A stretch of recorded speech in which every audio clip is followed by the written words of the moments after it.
מאוחדים, עם ישראל חי, בעליות וירידות גם בשעות הכי קשות. ערב טוב, שלום וברכה.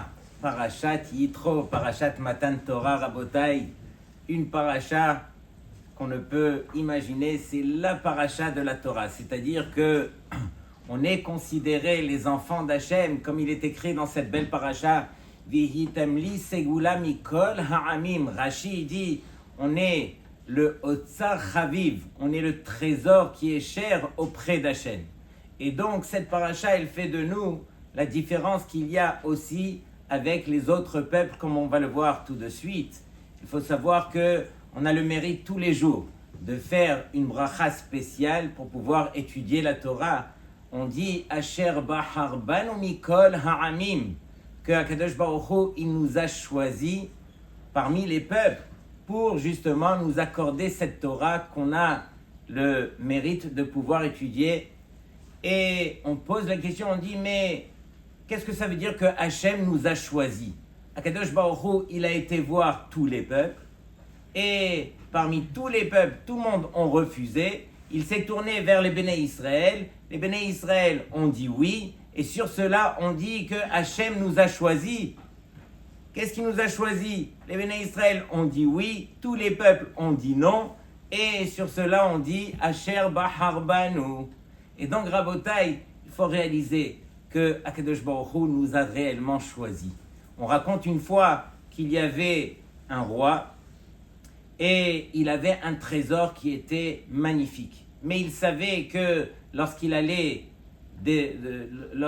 disparaître, alors les ministres allaient se mettre contre son fils qui était le prince et il ne savait pas comment accorder donc ce trésor à son fils. Et donc, qu'est-ce qu'il a fait?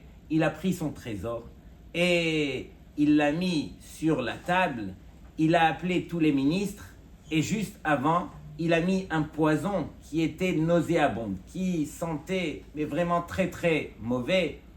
Et donc, les ministres, quand ils sont rentrés dans la salle, à peine avec l'odeur, ils n'en pouvaient plus. Et le roi qui leur dit, écoutez, vous êtes mes ministres les plus proches, j'aimerais vous accorder ce que j'ai de plus cher. Les ministres, ils lui ont dit, mais non, tu as un fils, c'est à lui que revient l'héritage, donc il faut accorder cela à ton fils. Et donc, ils sont sortis, et bien sûr, lui, il a appelé son fils, il a retiré le poison, et il a accordé le beau trésor à son fils. Ce machal pour dire que lorsque Hachem, alors il s'est adressé à tous les peuples, il s'est adressé uniquement par rapport au poison de chacun. Chacun a refusé parce que Hachem, son intention était justement qu'il refuse. Et tout ce que Hachem attendait, c'est justement de choisir son fils Israël pour lui accorder ce qu'il a de plus cher, cette belle Torah. Et donc, Rabotai, on doit réaliser du fait qu'on a reçu cette Torah, alors on doit agir comme les enfants d'Hachem. C'est cette noblesse que Akadosh Baruch Hu nous accorde lorsque on étudie Torah, lorsque on représente Torah, lorsque on parle Torah. Et donc, c'est à nous de chérir ce cadeau. On raconte une fois, il y avait un jeune qui habitait à Kiryat Malachi. Il venait d'une famille des moins religieuses, on va dire anti-religieuses, et donc, son père ne lui a jamais enseigné, ni sa mère.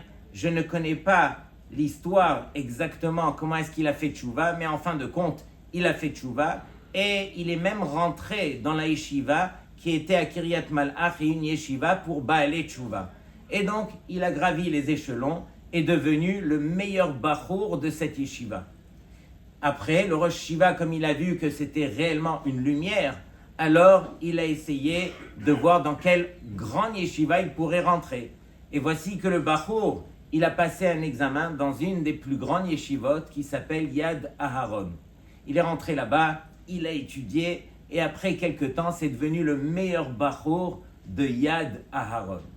Et donc est arrivé, après bien sûr des années, est arrivé le jour de son mariage.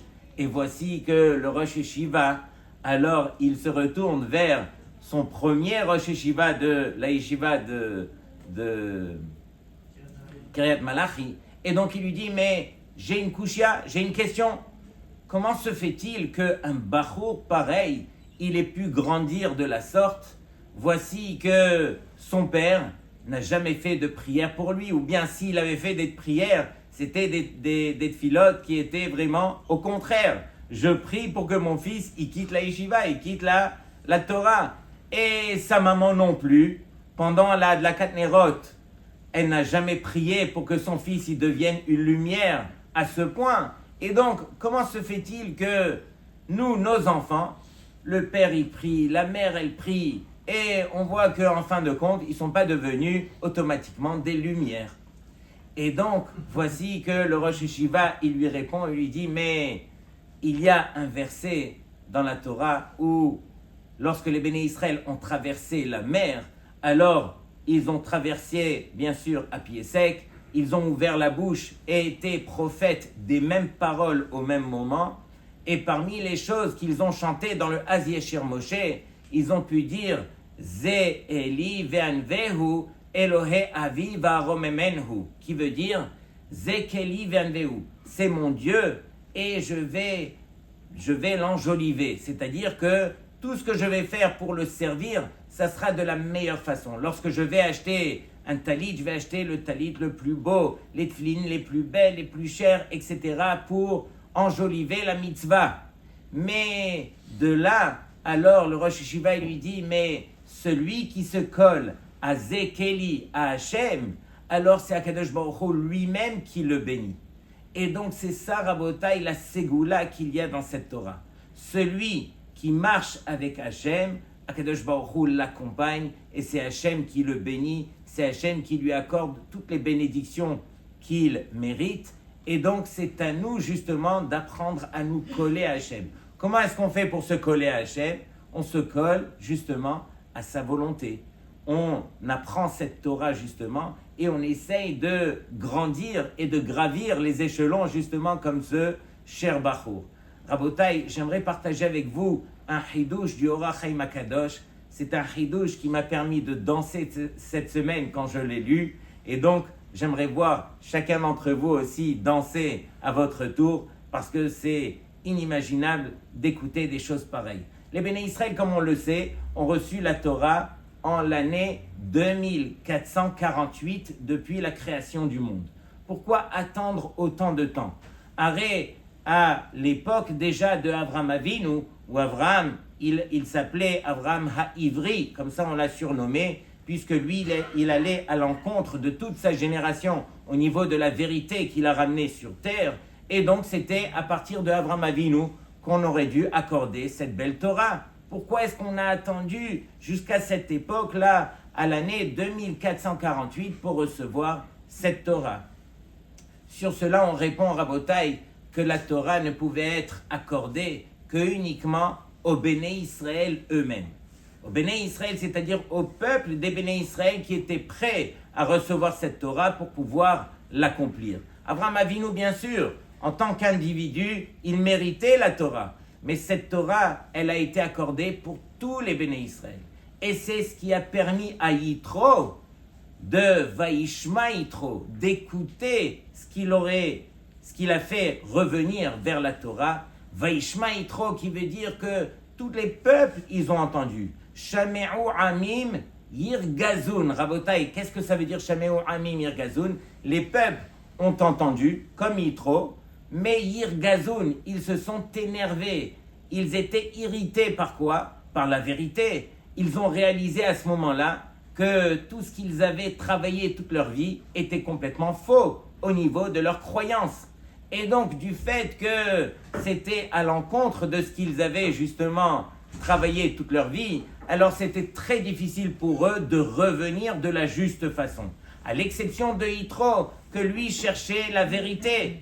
Bien sûr que lui avait été chercher auparavant toutes les divinités. Mais lui ne s'était pas arrêté là. Lui, justement, il a continué à persévérer jusqu'à ce qu'il a trouvé, en tout cas, il a cherché le Dieu. Et c'est justement à ce moment-là que Yitro, Vaishma, il a écouté deux choses. Comme Rashi nous le souligne, alors Yitro, il a entendu il a entendu justement Milchemet Amalek et il a entendu Kriyat Yamsouf. Kriyat Yamsouf, première chose, il a vu que la plus petite des servantes, justement, elle était arrivée au niveau du plus grand des prophètes, Yecheskel ben Bouzi. Et donc, lui, il s'est dit, alors, je peux me mesurer quelque part à ces servantes, si elles ont réussi, alors moi aussi, avec un petit peu d'effort, je réussirai. Donc, ça l'a encouragé. Autre chose, Milchemet Amalek, pourquoi? Parce qu'il s'est dit, mais c'est quoi ce peuple? Ce peuple qui a vu tous les miracles que Dieu a fait est resté glacé à sa place, est venu à l'encontre de la vérité. Alors moi, je m'empresse de venir justement me convertir et de prendre mon gendre, Moshe Rabbeinu, le plus grand, et qu'il devienne mon rave. Tout ce que Moshe Rabbeinu me demandera de faire, je le suivrai. Et donc c'est comme ça que Vaishma Yitro a eu cette possibilité d'entendre la vérité. Mais il est écrit donc dans le Perek Yutet, Bachodesh Hashelishi letzet bnei Israël me'eretz Mitzraim bayom hazeh ba'u midbar Sinai. Il est écrit que 3 mois après, 51 jours exactement après qu'ils soient sortis de Mitzraïm, c'est là que enfin ils vont recevoir la Torah. Et le Ohr HaChaim HaKadosh se posait la question, mais pourquoi attendre autant de temps? Hine lama shekada me'otzem hibato yitbarach be'Israël ve'godel heshkol latet lahem. Et donc ici, le Ohr HaChaim HaKadosh, il nous dévoile un secret incroyable. Il nous dit que les Béné Israël, HaKadosh Baruch Hu, il attendait avec impatience de leur accorder cette Torah. Et donc, encore une fois, la question qu'il pose, pourquoi attendre 51 jours avant de leur accorder la Torah? Sur cela, il dit que les Béné Israël s'étaient impurifiés à l'image d'une femme qui est Nida, qui est impure, et qui doit justement compter les 7 jours pour pouvoir se purifier. De même, les Béné Israël devaient attendre 49 jours, c'est-à-dire 7 semaines comparativement à la femme, 7 semaines, et à partir de là, une fois qu'ils se sont purifiés, puisqu'ils étaient impurs de ce qu'ils avaient reçu en Égypte, une fois qu'ils étaient purs, alors là, ils pouvaient recevoir la Torah. Et le Ohr HaChaim HaKadosh, il dit alors, mais ça aurait été plus simple pour les Béné Israël, justement, de se rapprocher du Har Sinaï et d'attendre au bas du Har Sinaï, de se purifier là-bas, et une fois qu'ils sont purs, directement de recevoir la Torah. Pourquoi est-ce qu'ils vont attendre pendant tout ce temps à l'extérieur du camp et ne pas se rapprocher directement de la montagne?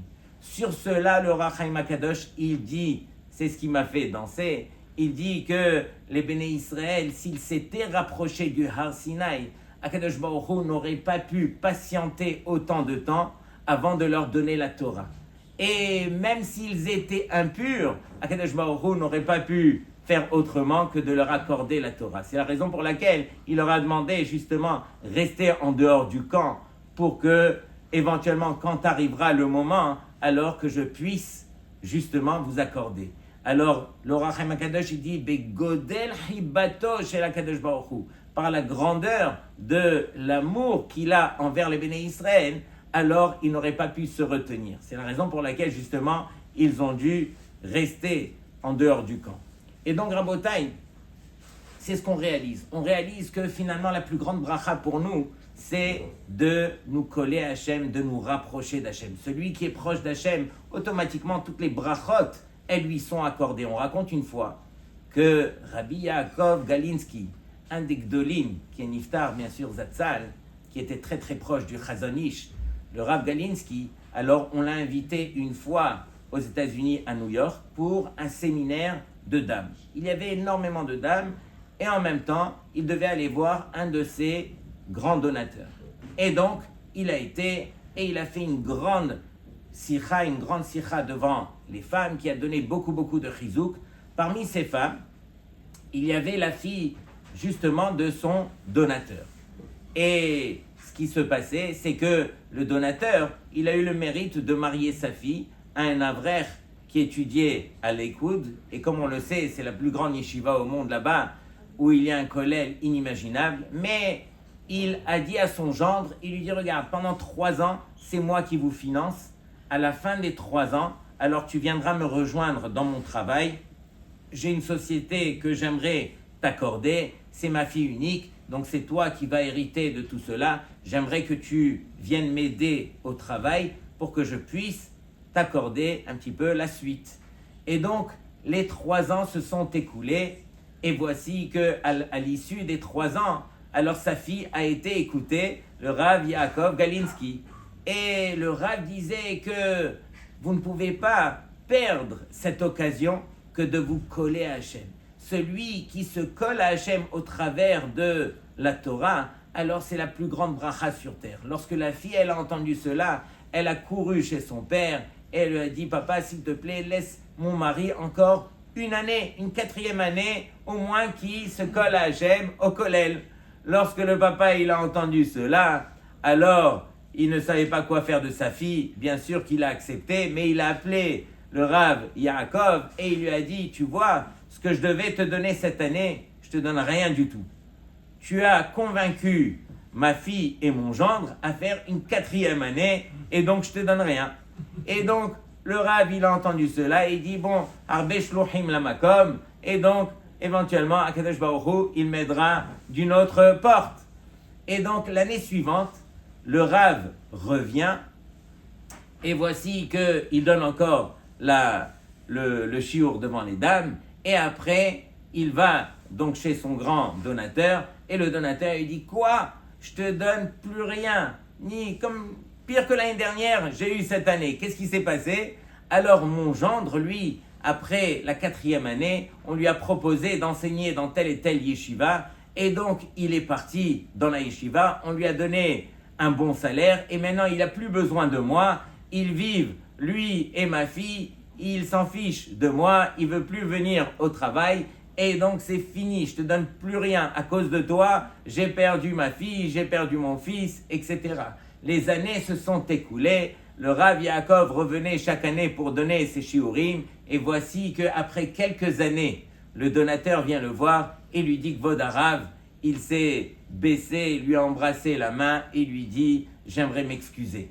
Depuis que mon gendre est devenu donc Ram dans la yeshiva, il a enseigné à la yeshiva, alors j'ai vu combien il a fleuri, combien il s'est transformé au niveau de ses midot, au niveau de son comportement. Les enfants ont grandi, c'est des tzadikim. Quand je vois une famille pareille, quand je vois la bracha qu'ils ont eue grâce au Limud HaTorah, alors je me dis, c'est grâce à vous, Kvod Harav, j'aimerais rattraper tout ce que je ne vous ai pas donné pendant toutes ces années. Et donc, il lui a accordé, bien sûr, tout l'argent qui lui revenait. Alors, Beshlohim Lamakom, comme on a dit, mais tout ça pour dire que c'est ça, on a un mérite, Rabotai, de pouvoir se coller à Hachem, de louper cette occasion, Rabotai, ça serait trop dommage. Et donc, Rabotai, j'aimerais juste terminer, comme on le sait la semaine dernière, il y a eu Kriyat Yam Souf. Et donc, Kriyat Yam Souf, c'est quelque chose qui, dans notre tête, on a tous à l'image qu'on a traversé, on est arrivé, et une fois qu'on a eu Messirut Nefesh, l'eau est arrivée jusqu'en haut, alors Hachem a ouvert la mer et on a pu traverser. Maintenant, comment Hachem a ouvert la mer? Alors, dans notre tête, on s'imagine que Hachem, il a complètement ouvert la mer en une fois, et on a pu traverser. Alors, nous disent les Mefarshim, dont Rabbeinu Behaye, il nous dit, ce n'est pas de la sorte. Akadosh Baruch Hu, qu'est-ce qu'il a fait? Il a donné une leçon aux Béné Israël qui se trouvaient à ce moment-là, une leçon de bitachon. Akadosh Baruch Hu, il a ouvert la mer au fur et à mesure que les Béné Israël devaient avancer.